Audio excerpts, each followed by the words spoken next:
This month, we are talking about being a small business owner as a musician and how to responsibly make large purchases.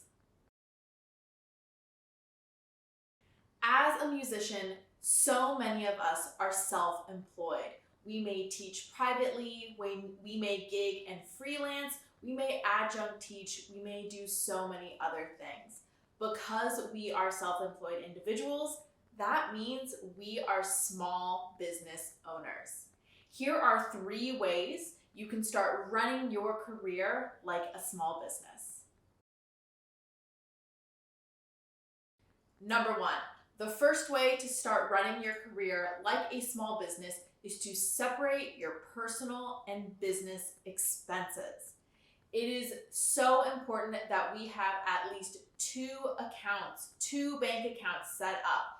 One bank account is for all of our personal transactions. The second bank account is for all of our small business transactions. In that business account is going to be where any music self-employment income goes into and how you pay for business expenses.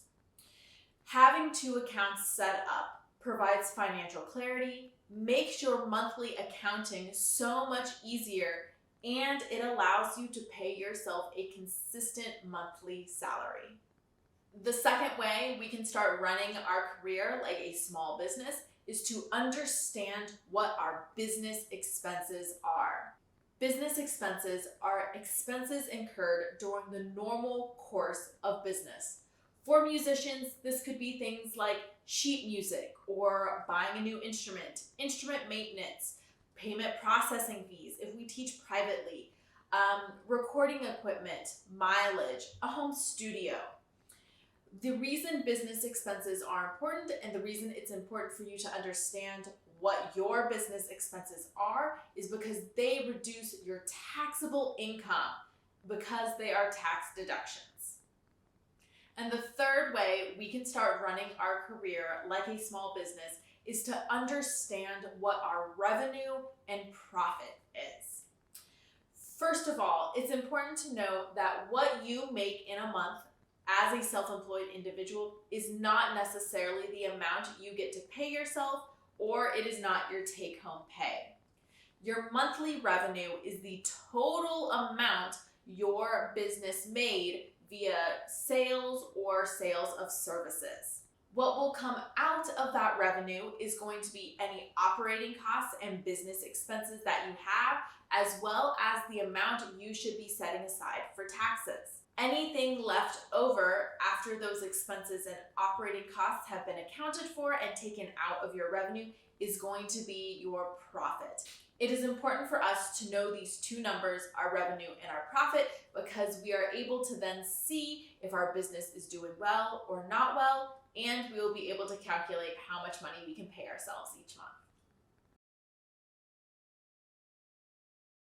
Let's talk about how to responsibly make large purchases. Large purchases is something that musicians incur all the time. One of the largest purchases we will make as musicians is purchasing a new instrument. And for us flutists, that means purchasing a new flute or piccolo. When you are in the market for a new flute, for a new instrument, do you know how much you can responsibly afford? Here is how you are going to calculate it. First, you are going to need 2 numbers. That is going to be your monthly household income and your total monthly debt expenses. What you're going to want to do is you are going to divide your monthly debt expenses by your monthly income. With whatever number that produces, you will then multiply that by 100. What you're doing is you are getting a percentage of the monthly amount you spent on debt out of your entire household income. So when you calculate this percentage, it's important to keep in mind that you want to keep this percentage below 36%. The lower that percentage is, the better off. Once you calculate this percentage, you are going to want to figure out what a monthly payment you can afford to ensure that percentage does not go over 36%, and you want to consider what the total amount you will pay for that new instrument will be. When you finance an instrument, you have options for different payment terms and lengths.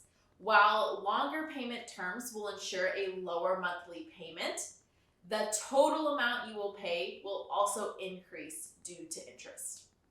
Flute World is a great place to look for a new flute, piccolo, alto flute, or bass flute. They offer many affordable financing options. For example, they have rates as low as 12.99%, and one of the best parts of their financing options is that there is no penalty if you pay it off early. When you are in the market for a new flute, I highly recommend you go look at Flute World and look at their financing options.